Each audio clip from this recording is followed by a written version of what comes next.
Hello, hi everyone. Welcome to our webinar today about innovation and manufacturing.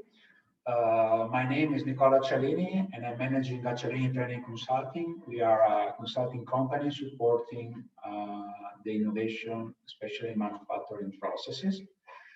I'm very happy to have you here. We started our webinar sessions yesterday and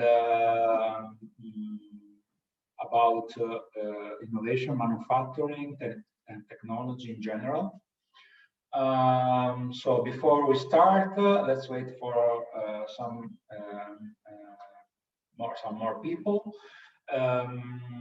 If you have any questions, you can unmute yourself and ask your questions, or you can wait the final part of the webinar where we will have 10 minutes of question and answer session. You can also use the chat if you like, and then we will try to reply at the end of this webinar. Let's get started then. For people who don't know me yet, my name is Nicola Cialini. I'm an aerospace engineer with more than 10 years now of experience mainly in aerospace business in Italy, in Germany, basically.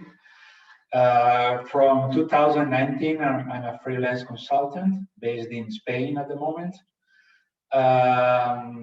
For about 4 or 5 years, I was a member of the capability acquisition team for the Rolls-Royce Ultrafan development program based in southern Germany.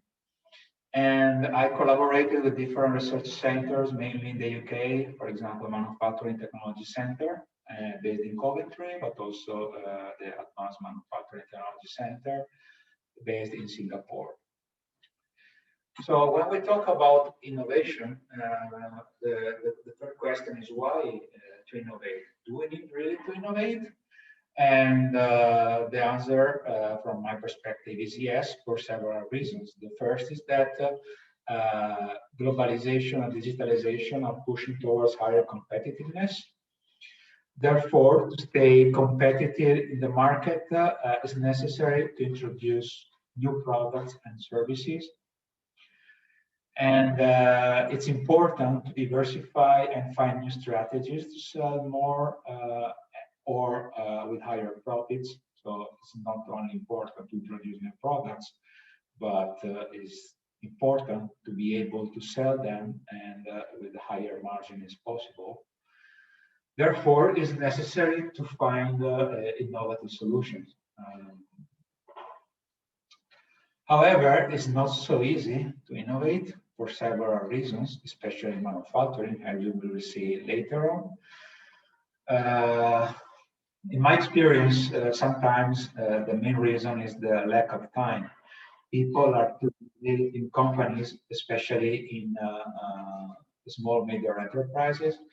Their daily routine doesn't allow them to spend time on innovation to find innovative solutions. Sometimes there is a lack of skills now, especially in manufacturing, where we need multi-skill teams, and especially now with digitalizations, and sometimes small teams have a lack of skills. So it's necessary to develop multi-skilled teams and to create a networking, of course. Lack of resources, again, especially now with crisis, a lot of companies don't have resources to, or don't put necessary resources on innovative processes. Another important aspect of innovation is that innovation means to change, and to change is a risk. So when we want to introduce a new process in a already existing manufacturing environment, we are introducing a change, and a change is a risk. And management is not really able or doesn't want to introduce risk in their system. Sometimes the reason why companies are not innovating is because of there is a lack of a well-structured approach Most of the time, the most innovative companies are the ones who have a well-structured system to introduce innovative solutions. Sometimes there is also a lack of strategic vision. So management have short-term goals, so they don't have a long-term vision or approach to introduce innovation. So we said why we need to innovate in general and why it's difficult to innovate.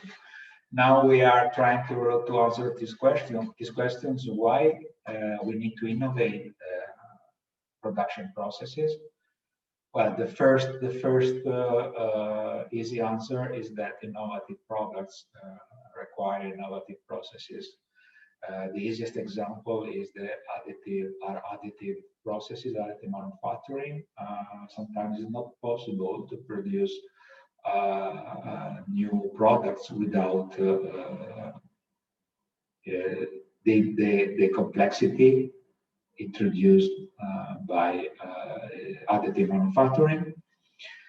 But on the other hand, it's also important to introduce innovation or improvements that we will see in the next slides to reduce costs in production, to reduce lead time, and therefore to reduce the time to market. But also it's important to improve quality and to develop robust processes.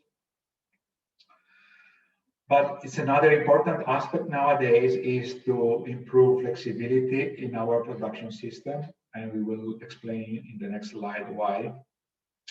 So all these bullet points are telling us that we need to improve our competitiveness in the market, because the market is now global and there are more and more competitors. Therefore, we need to find innovative solutions in order to create innovative products and also innovative processes to improve our competitiveness. So we mentioned the flexibility in our production system. We need flexible processes. I don't know if any one of you read this very interesting book from Peter Marsh. It's called The New Industrial Revolution, Consumers, Globalization, and the End of Mass Production, where Peter Marsh explains what are the 5 phases of production. And he highlights that we are approaching to the mass personalization phase. So which means that this concept was introduced already starting from the 70s with the introduction, but also with the introduction of automation, where especially robots were able to introduce flexibility in a production system. However, nowadays we need to develop bespoke products, so customized products, and therefore we need to increase the variability of our product, and therefore we need to be more flexible with our processes without affecting quality, cost, and lead time. Ideally, improving cost, improving quality, reducing cost, and reducing lead time.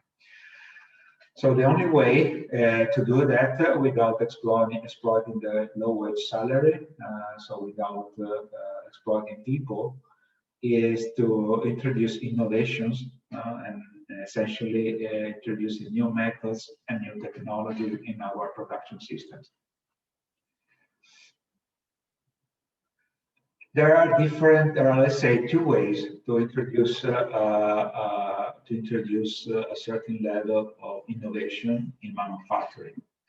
So if we try to map different ways considering resources in terms of time, cost, and human resources, and the benefit, we will see that the easiest approach is to proceed with small steps, step by step.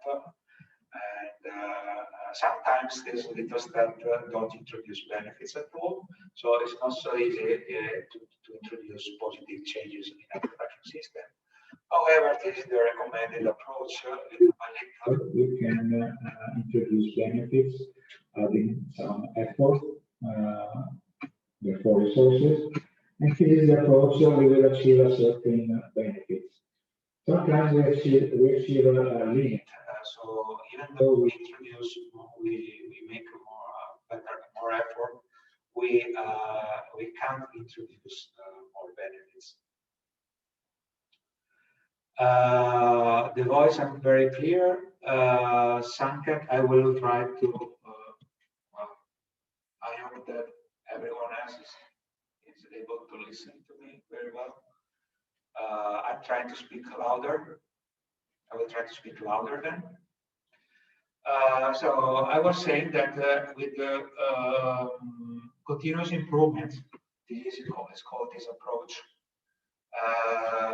or in terms of lean manufacturing terminology, Kaizen, we achieve a certain limit. So even though we spend more time, more effort in improving our processes, we can't improve them much. Therefore, to achieve higher benefits, it's important to introduce a technology leap. And this is called sometimes disruptive technology. So we are going to change, we need to change technology in our production system. Therefore, to summarize, we can use two different approaches.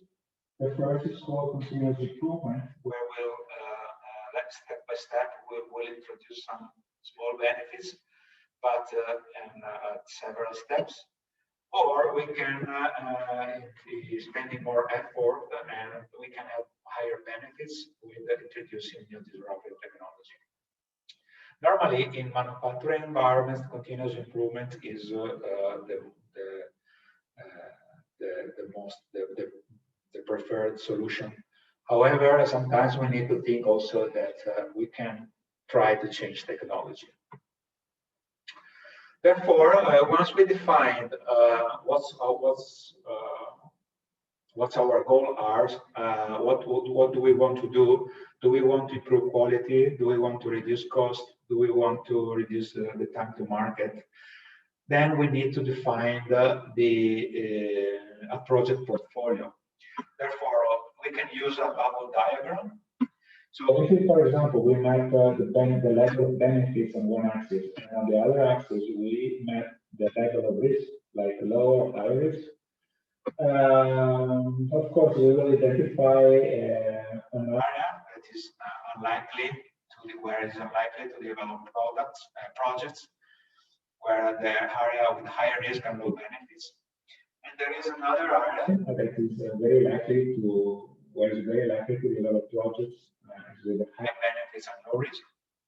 However, we will develop continuous improvement project. It's very likely that we will be in this area of low benefits but also low risk. The size of the bubble, I would say, is the amount of effort or resources we need to implement to develop the project. On the other hand, we will have a bigger project with a bigger effort that are dealing with more, let's say, disruptive innovation, where we will have higher risk but also higher benefits. Of course, there will be other type of projects. So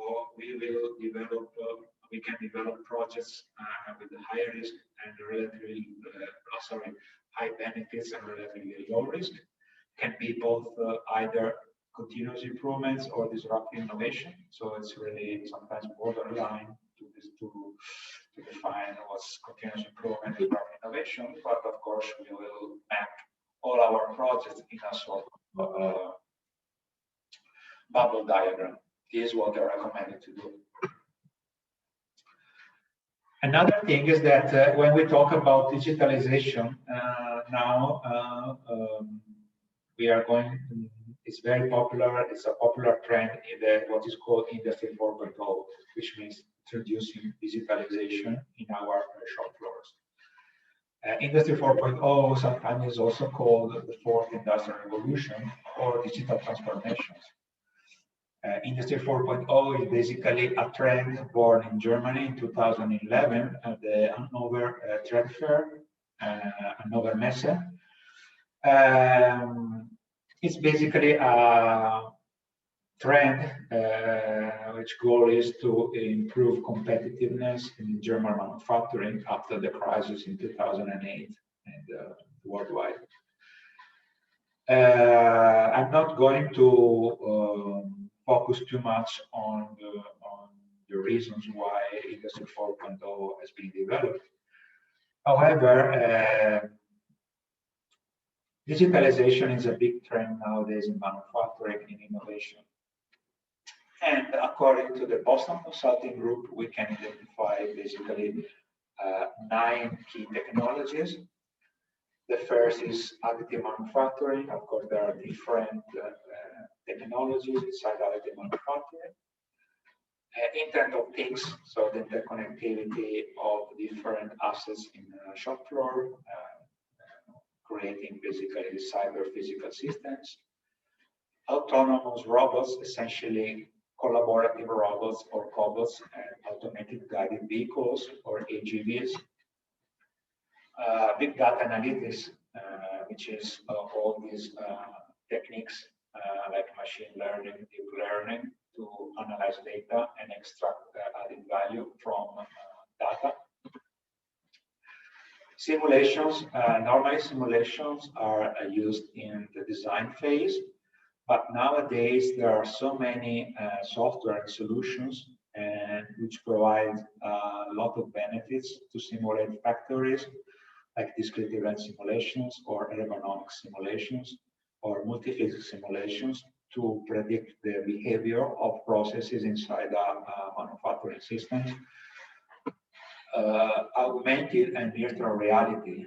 These are also widely used nowadays, for example, for virtual trainings, to provide trainings to workers, employees, but also to provide support to visualize digital work instructions, for example, using wearables or portable solutions. What is also important is to develop solutions, integrated solutions to integrate the IT systems in order to share information in a vertical direction, so from the management to the workers and from the workers to the management, but also in the horizontal directions, which means throughout the entire floor. Because with the Industry 4.0 approach, data are becoming a very important, super important assets. So we need to share digital data as much as possible to extract value through data analytics, for example. But also, once we are going to share all this data in the shop floor, we need to be sure that these data are safe, so nobody can steal them, because at the end is a very important asset also from an intellectual property perspective. And also to share data, or for example, to share information as we are doing now through, for example, the internet, it's important to exploit solution in the cloud, like cloud computing, with the solution like software as a service, infrastructure as a service, platform as a service. So this is a very summary slides where we summarize what are the key digital technologies that can be exploited quite widely nowadays in a shop floor, so in manufacturing environment. And I really recommend to try to do some technology scouting to find out the best solution according to your production process to be implemented. But it's also very important to highlight that innovation in manufacturing is not only about digital solutions. So there are a lot of other potential technologies or topics that must be highlighted to be innovative. So first of all, can be, for example, new materials. So when we think about new cutting tools, inserts, and coatings can help a lot to improve our processes, increase accuracy and reliability in our, for example, machining processes. But new materials means also new material to be used, for example, with additive manufacturing. So it's very important to develop this topic and to develop new processes. Another important topic from my perspective is to develop new fixtures, new clamping solutions. This is the main reason is that the goal of Industry 4.0, so talking about digitalization, is also to increase flexibility of our production systems. However, it's not possible to increase flexibility of production system with digitalization only. So if we want that to introduce reconfigurability in a manufacturing system, we must be able to provide the system the right tools, the right fixtures, in order that the fixture automatically are able to open, for example, and close or reconfigure according to the products they are producing. Therefore, for example, the development of hydraulic or pneumatic systems are preferred are a preferred solution instead of manual clamping devices. Another topic is new tools, similar to new materials. New tools are super important topic to be developed because if they are new complex products needs new complex process. New complex processes needs new complex clamping solutions and new complex tools. So this is the main reason why we need to focus a lot of these new tools. Another important topic is inspections method. The traditional in precision machining, normally touching contact solutions like probing systems are the best, the recommended solution, basically because they are more accurate. However, the drawback of this solution is that they take a lot of time to inspect components, and it's very difficult to inspect all the features of a component, for example. Nowadays, there are new inspection methods like using optical systems like cameras or laser solutions that are able to even more are increasing accuracy and are able to inspect 100% of the features of a part in a very short time. So it's very important to understand and to know what solutions are available on the market. I mentioned before also new processes like additive manufacturing, but not only. There are always, depending on what type of business you have, we need to find out or to develop new processes to increase our performances in our shop floor. And last thing, it's very important to find out new methods. New methods means, for example, when I work in the aerospace, I found a lot of patents that were describing new methods of assembly, for example, of engines, aero engines. So sometimes methods are comparable in terms of importance to new processes or new technologies. So being able to exploit or find out new methods is therefore an important aspect of manufacturing. So how to innovate technology, especially manufacturing technologies? If we try to use the chart, the two axes we used before, so resources and benefits. So one way to innovate technologies is to perform what is called technology scouting. which means to find out what is a technology that is already existing on the market, but maybe is not existing in our company. This can include internal or external technologies. For example, if we are working for a corporation or a big organization, it can be that a solutions that can be very important for our process. It's already it's been already used in another area of another of our company. Or we can find out existing solutions from that are provided by external companies. This is probably the easiest way to introduce new technology in a shop floor, which implies the use of a low level of resources in general, and also limited benefits, but still some benefits. In this way, normally the intellectual property is owned by the supplier or the provider who's providing the solution. A second way to introduce new technology is throughout open innovation, which means that we can collaborate with research centers, with universities, with companies to develop new technology. This can be used by small medium enterprises or a cluster of them, depending on the size of the project. In this case, the intellectual property should be properly managed because it should be agreed in advance who is going to own the intellectual property.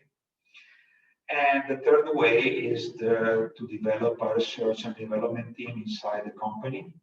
This is normally the way big companies are improving or introducing innovative technology in their shop floor.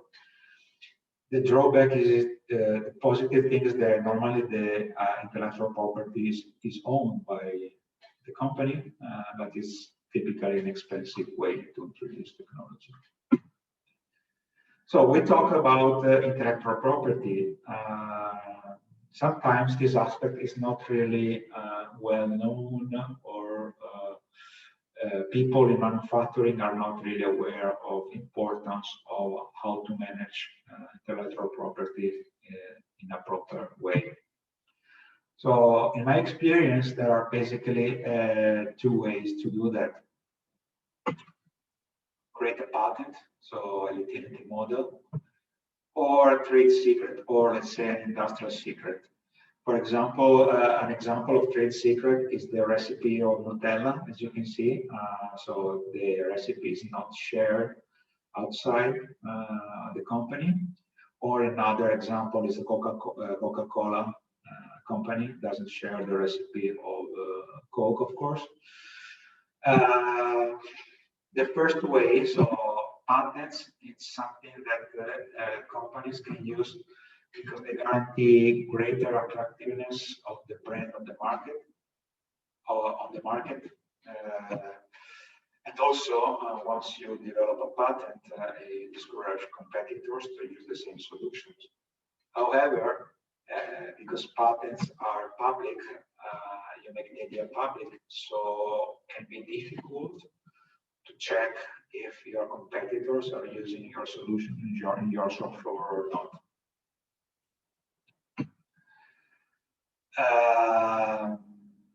How to introduce high risk, which means high innovative technologies. So if your company decided somehow to develop their own company internally, what I really recommend is to implement a structured approach to reduce the failure risk.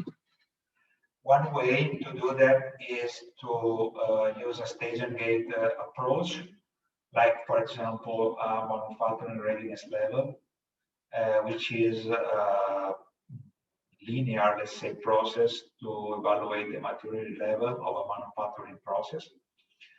In this case, we can identify 9 levels. So the phase 1 is the technology assessment and proving, where you basically think you propose a concept and then you validate the concept in a laboratory environment. The second phase is when you optimize the process in order to using production equipment in order to give the solution to the production environment. And the last phase is the production implementation, where basically the capability of your manufacturing method or technology is improved to the required capability. So what I strongly recommend is to develop or implement new technologies using a well-structured approach. However, a good starting point in general to introduce new idea or new innovative solutions is also to develop a more general structural approach. For example, using innovation management system approach, for example, using the ISO 56002 international standard, which helps to generate and manage new ideas and develop solutions. So we are almost at the end of our webinar. So the idea is to start to implement a new solution manufacturing. First of all, what I recommend is to establish your goal. So before investing in new technology, you really need to know what you want to do, which is sometimes not the case. If possible, it would be good to create a team to manage innovation manufacturing, like the capability acquisition team where I work is a good example. The planning phase, the initial phase after establishing the goal is to plan, create technology roadmaps, to identify which technologies with solution are important to implement. If possible, implement a dedicated area to do your test without impacting on the production. Develop your network, so create a network of universities, technology transfer centers, companies, not only in your country, but at the international level, because nowadays with the globalizations, with the internet, it's very easy to find out interesting solutions also outside. And then my recommendation is to start small. So once you identify your solution, try to test the solutions on pilot projects on small scale.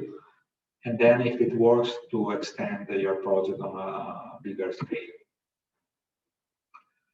So in this sense, actually training consulting can help you and act as a temporary manager to implement a structure, a well-developed structure to manage technology. We can also provide training on technology and innovation management, or we can provide support for technology scouting. For example, currently I'm helping 2 companies to find out the best technology and the best provider for this technology. We can help to implement a strategic roadmap, and therefore implement pilot projects and implement an innovation management system in the company. So if you're interested in some of the topics we are supporting with, next week we will have another free webinar.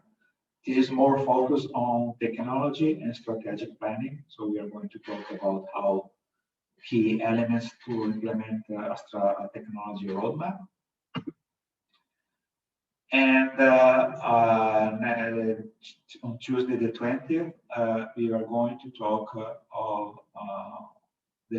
about design for manufacturing and assembly, which is, for my experience, important tool or methodology to improve your process capability in your factories, starting from the design phase. So if you are interested, you can. I will send you later on an email with all the details. These are my contacts, so you can find more information about these topics on Archivini Consulting webpage. You can contact me on my email or call me. I'm based in Spain. Or if you are interested in developing or to know more, we have an e-learning platform called Skills for I. I can recommend you. I will recommend you to find out if there are courses suitable for you. So this is it from my side. Oh, now if you have questions or something to add, or give us your hello, ciao, Mr. Nicola. Hi, Rohit. Hi. Actually, I'm looking for some better examples for the innovation which are somehow implemented in other plants. If you can share some ideas, because currently I'm working in assembling plant. It's a core assembling. Yeah, so if I understood well, you would like to know more practical examples of innovation, right? Yes. Of course, it's impossible to provide you. So this is a very general, as you are seeing, a very general presentation about the different innovative solutions. More specific details can be provided through consultancy. Of course, this is what I provide. My job is to provide consultancy to provide you to help you to innovate, because innovations should be provided on bespoke solutions. So there are no general innovations. And you can see there are general technologies like additive manufacturing, IoT, new clamping solutions. But Yes. the market is so big and the solutions are so big as well that it's impossible to provide examples, detailed examples, because can be interesting for you, but other people, maybe in other businesses, would find it quite boring, maybe not useful for them. So if you want, because innovation, as I explained, try to solve a problem. So innovation is basically an innovative solution. So to find out innovation, we need to find out first what your problem is. So if you want, I can help you in that. If you can write me an email, and send me what's your problem, what do you want to do, and then we can start to think about how to approach the system.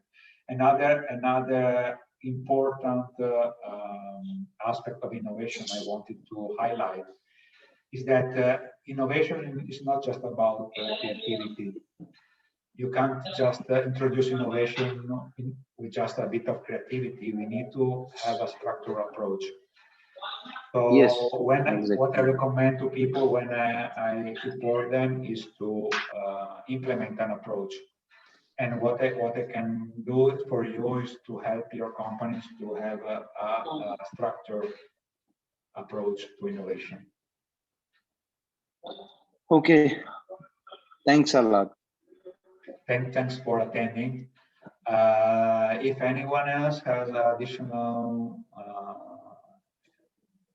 questions or insights, I'm happy to hear anything from you.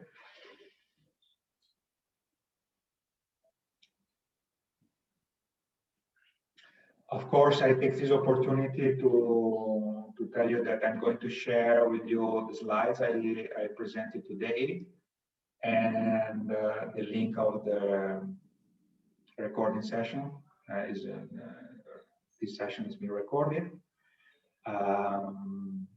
So if you don't have anything to add, I will thank you for your time today. If you need, thank you. If you need any more information, please contact me. And I hope to see you in the next webinars. And I wish you a good day. Hello.